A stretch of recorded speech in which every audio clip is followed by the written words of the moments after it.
আসসালামু আলাইকুম এভরিওয়ান, কেমন আছো সবাই? আশা করি সবাই অনেক ভালো আছো। তো আজকের ভিডিওটা আসলে নর্মাল যে ভিডিওগুলো দেই সেটার মতো না, আর কোনো রকম ফর্মালিটি ছাড়াই আজকের ভিডিওটা শুরু করতেছি। তোমাদের সাথে কিছু কথা বলতে আসছি আজকে। সেটা হচ্ছে তার আগে বলে নিই, আজকের ভিডিওটা আমি বলবো না যে তোমরা অনেক মানুষ দেখো, দরকার নাই। যদি একটা মানুষ দেখো, একটা মানুষের জন্যই আমার ভিডিওটা বানানো।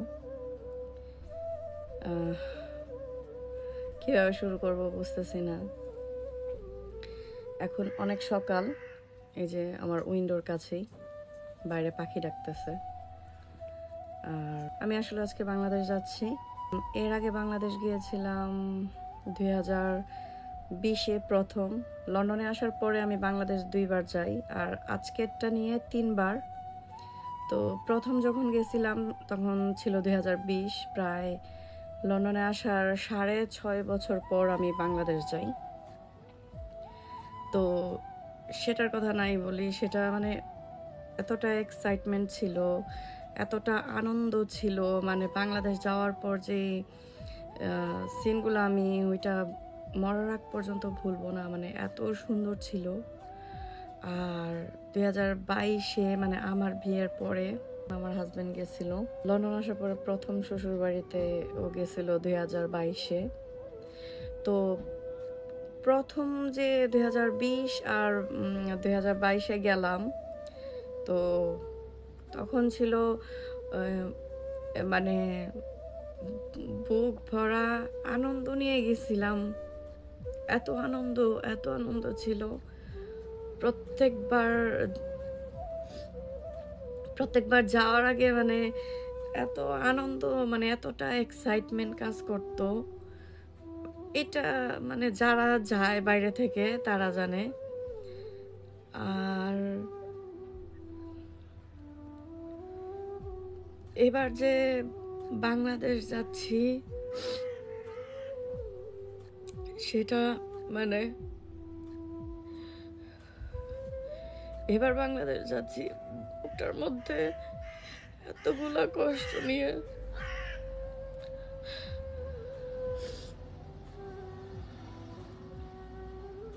কারণ এই কষ্টটা আসলে সবাইকে বলার বা দেখানোর মতো না। এই কষ্টটা তারাই বোঝে যারা এই কষ্টের মধ্যে আছে। তো আমি আসলে কান্না করে বলতে চাই না, নর্মালি বলি। তো আমি আসলে আমার আব্বু মারা যায় এই যে গেল ডিসেম্বরে। হঠাৎ, মানে ভালো মানুষ হঠাৎ করে একদিনের মধ্যে মারা গেছে। তো কিভাবে মারা গেছে ডিটেলস তোমরা যদি জানতে চাও সবাই কমেন্টস করো, আমি সবাইকে ডিটেলসটা বলবো অবশ্যই। হয়তো ডিটেলসটা শোনার পরে অনেকের উপকার আসবে, আই থিঙ্ক সো। অনেকের আসলে মানুষের হায়াত কখন কি হয়, মানে কতক্ষণ থাকে কেউ বলতে পারে না। তো ওই টাইমটাতে আমি যাওয়ার অনেক ট্রাই করছিলাম। আমার এই দেশ আল্লাহর রহমতে ভিসার কোনো প্রবলেম নাই, পাসপোর্ট নিয়ে কোনো প্রবলেম নাই।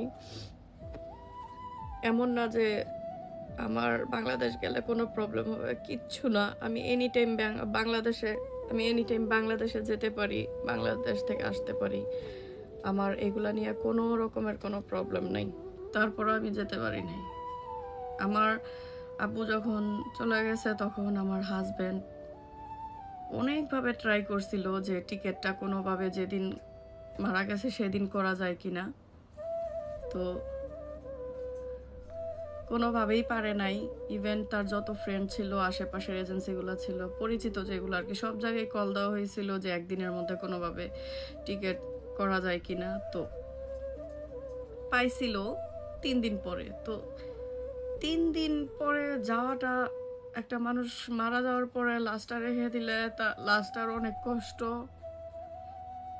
তো 3 দিন পরেও যেটা পাইছে, 3 দিন ওইটা মানে 3 দিন পরেও যদি রওনা দিই, বাংলাদেশ পৌঁছাতে পৌঁছাতে প্রায় 1 দিনের উপরে, অনেক ঘুরে টুরে।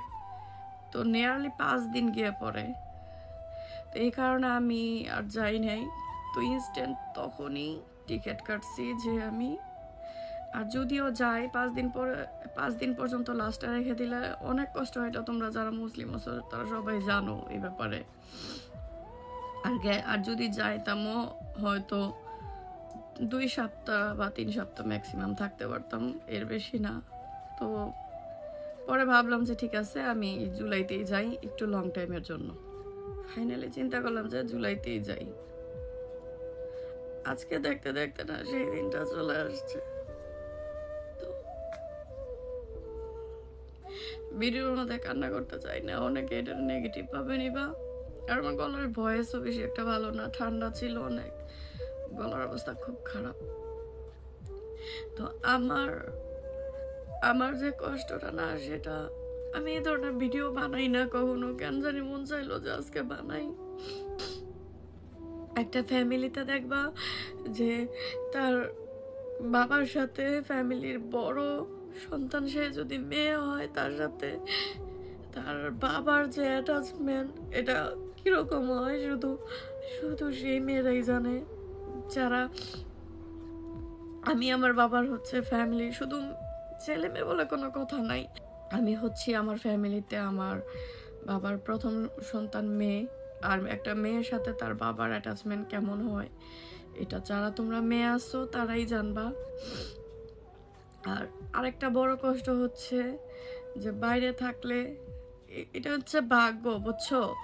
যে এমন না যে অনেকে আছে যে বাইরে থাকে তাদের কত প্রবলেম যাওয়া আসে তারাও দেখতে পাইতেছে, আবার অনেকে আছে যে আমার মতো যারা আনলাকি যে আমার সব কিছু ওকে, আমার এখানে কোনো প্রবলেম নাই, ভিসার প্রবলেম নাই, পাসপোর্ট প্রবলেম নাই, কিচ্ছু না, তারপরও আমি বাংলাদেশে যাইতে পারি নাই, আমার আব্বুকে দেখতে পারি নাই। বাইরে যারা আছে তাদের কষ্টটা একমাত্র যারা বাইরে থাকে তারাই বুঝতে পারবে। তো কথাগুলো আসলে আমি ঘুষায় বলতে পারি নাই, কারণ এর ধরনের ভিডিও আমি আগে কখনো বানাই নাই।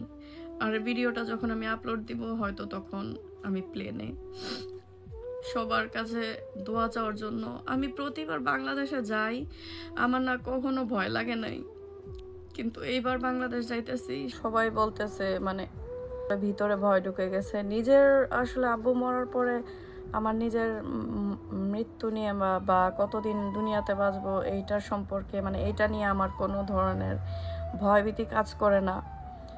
একটা কারণেই ভয় লাগে যে বাচ্চাগুলা নিয়ে যাইতেছি প্লেন দিয়ে, সবাই দোয়া করবেন বেশি বেশি যেন সালামতে বাংলাদেশে গিয়ে নামতে পারি।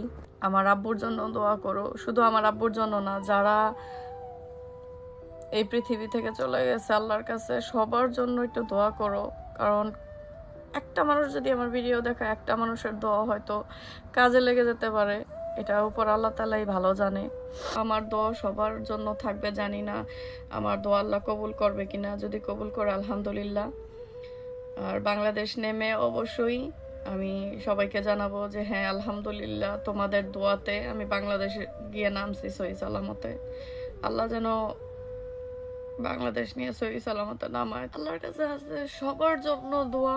আমি তো সব সময় নামাজ পড়ি বা মসজিদে যাই, সব সময় আমি নিজের একার জন্য কখনোই দোয়া করি না। আমি সব সময় পৃথিবী থেকে যারা চলে গেছে আল্লাহর কাছে, হোক সে মুসলিম খ্রিস্টান বা কোন ধর্মের, যে কোনো ধর্মের হোক, আমি সবার জন্য দোয়া করি।